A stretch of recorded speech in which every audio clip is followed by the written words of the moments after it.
Hey guys, Gavin Townsend, the Transformation Guru, here on my own channel, and I'm going to be quite controversial with this. Some people will agree naturally what I'm going to say, and some people won't. And welcome to the world of Facebook, and welcome to the world of free speech. So if you agree, fantastic. If you don't agree, fantastic. This is my own personal view and experience of COVID-19 in 2020. So over the last 15 years, I've been in the fitness industry. I've been in multiple magazines, papers. I've been on the BBC and ITV 20 plus times. Last year, I was on BBC 5 Live talking to my local MP, Rachel McLean, about the economy, the concerns that I had around Brexit. So take it from me, I've been in business for the last 20 years. My background was music entertainment, and I've been a DJ for 20 years. The fitness industry is something I got into 16 years ago. Back in late 2004, I decided to embark into a new career in personal training and gym instructing. And this is before the online craze. This is before Instagram. In fact, I got involved with the fitness industry before Facebook, believe it or not. So I've been around. I was around in the industry before social media. Imagine that. In a time where we communicated, we had better interpersonal relationships, and we spoke to one another face to face.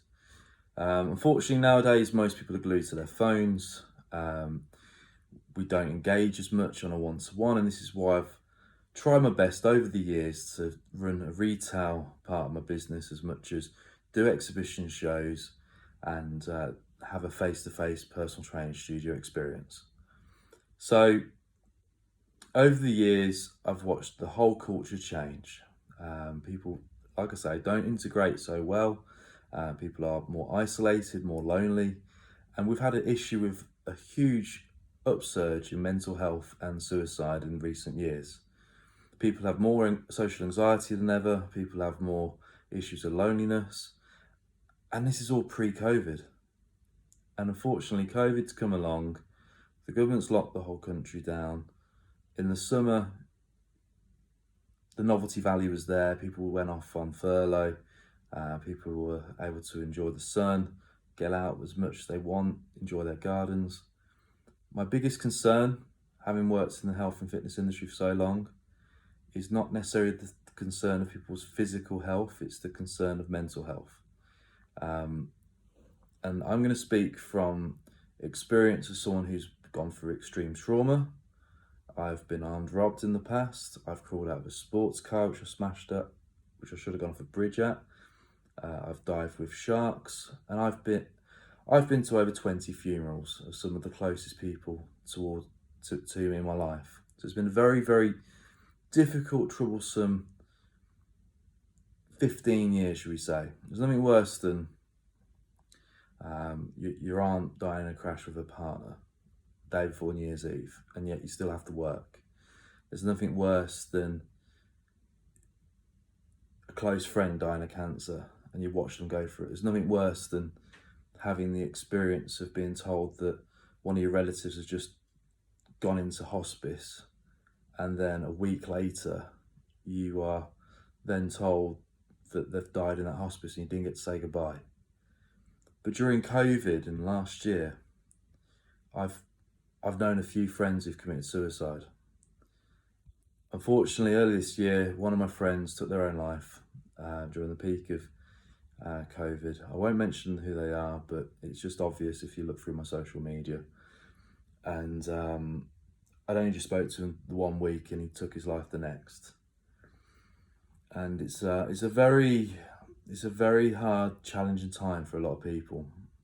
Start of the year, I had to close down a shop, consolidate back to a warehouse where I do my personal training and shop from now. I lost all my DJ event work.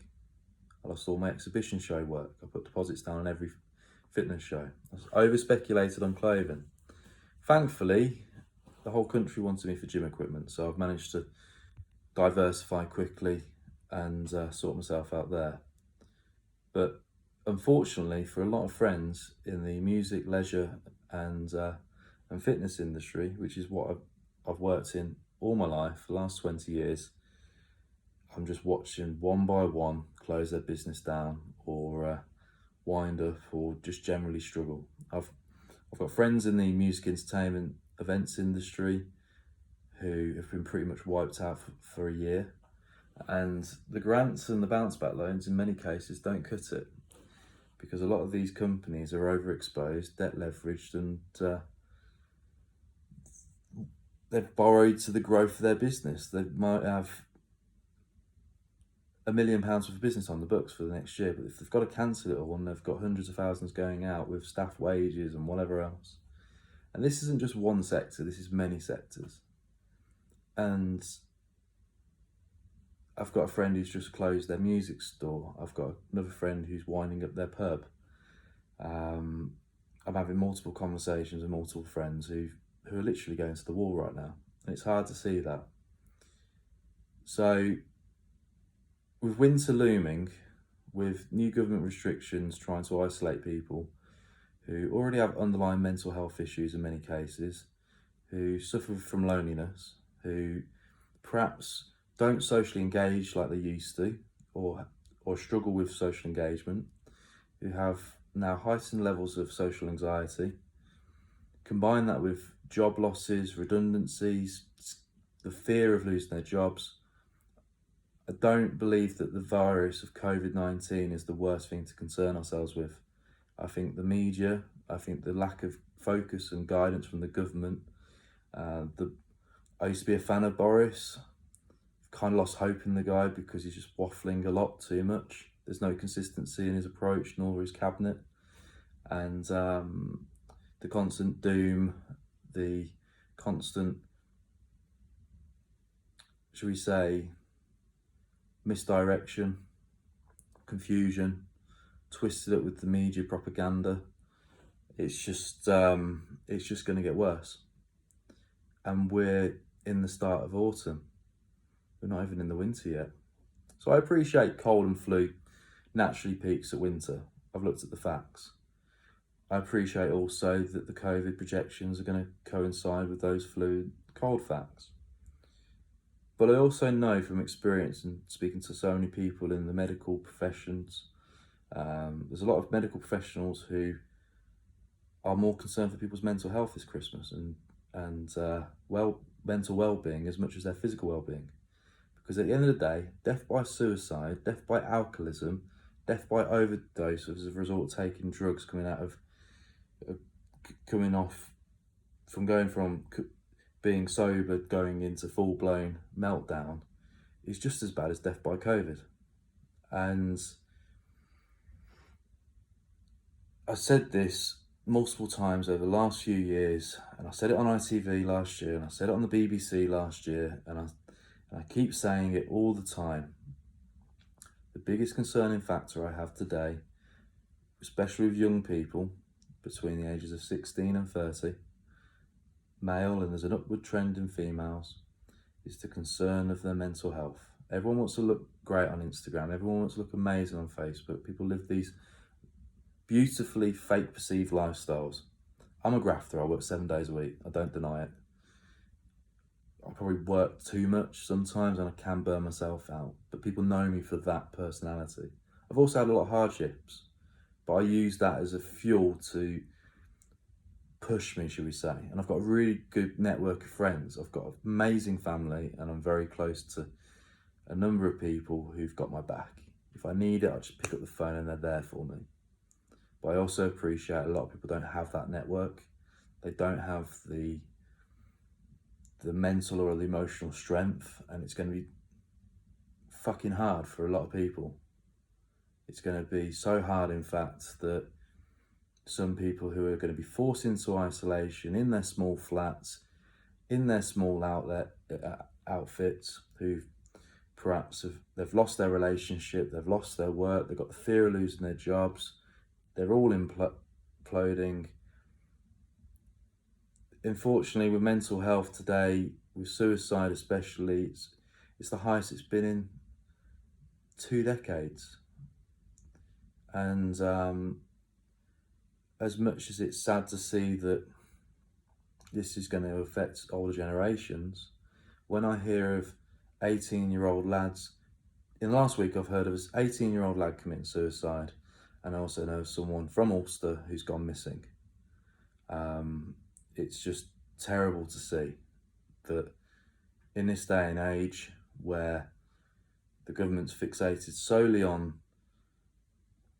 this COVID strain, where the recovery rate for people underneath the age of 40 is amazing. It's that age range which are going to be haunted, mentally frustrated, and not strong enough emotionally and mentally to take on such challenges. Now, I've studied mental health and I've been ripped apart over the years. True mental health in some cases, yes, I believe is a medical chemical imbalance. So it's medically diagnosed and it's a chemical imbalance. But I've gone through hardships. I've been in a position 12 years ago where I almost lost my home and I had to graft through. I've been in a position where I've lost 4 people within 3 months. Gone to hell and back over the years. But I've hardened up and I was made for this year for the main reason that I've gone through all these tough times. I've been armed robbed. I know what it's like to have 2 guys at the edge of my bed waving a claw hammer and a knife threatening to murder me. I know what it's like to go through such high levels of trauma and stress. But I see in everyone's eyes the fear, the anxiety, the frustration, the confusion for small businesses today, the lack of direction. We need that from a government. We need a supporting arm and we need better focus and direction. And I'm appalled to see that the science just doesn't back up what the government's trying to say. Okay, yes, I appreciate 70 people died the other day. It's bad. From COVID, yeah, that's bad. But also, on average, 200 people a day die from smoking. One of the biggest killers in the UK today is heart disease, if not the biggest killer. But also alcoholism is a big killer. But death by obesity is also a big killer. And obesity affects things like cancer, it affects heart disease. Well, with suicide on the rise as well, you throw all these things in the mix, it's way more of an issue than COVID. So why isn't the government banning smoking and banning alcoholism? Why is the government not having a go at Big Pharma on medicine that doesn't do the body any good?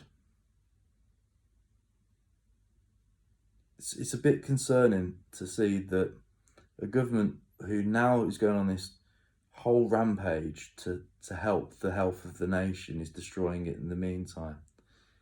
And I firmly believe death toll via suicide will be at a sky high this year and it will go up over the next 2 to 3 years.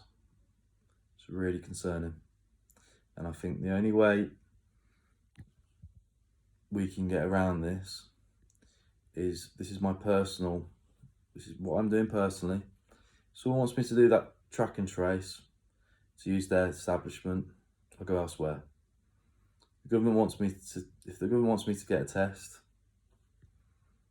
force me. I'm not interested in someone shoving something up my nose or at the back of my throat. And I'm also not interested in being watched and being probed and stalked and bullied and harassed. There's just too many issues in this culture today. There's too many contradictions at that. So there we go. That's an honest, hard truth video from myself. I might have upset a few people. I might have had a few people agree with me. But I think there's bigger issues in this country than meets the eye. And we're not talking about them. All we're talking about is something small on the biggest, in terms of the bigger issues. What do you think is going to happen when you get 5 million people who are unemployed who can't pay their bills? What do you think is going to happen when you've got proud fathers who can't supply food to their children? What do you think is going to happen when food banks are overwhelmed and under-resourced? What do you think is going to happen when cancer patients, people who've got other medical issues, can't get treatment? What do you think is going to happen when you isolate a lot of lonely people with underlying mental health issues who only have a relationship with a mobile phone? A giant shitstorm. So there's going to be more deaths by other issues than just COVID this winter. Thank you for watching.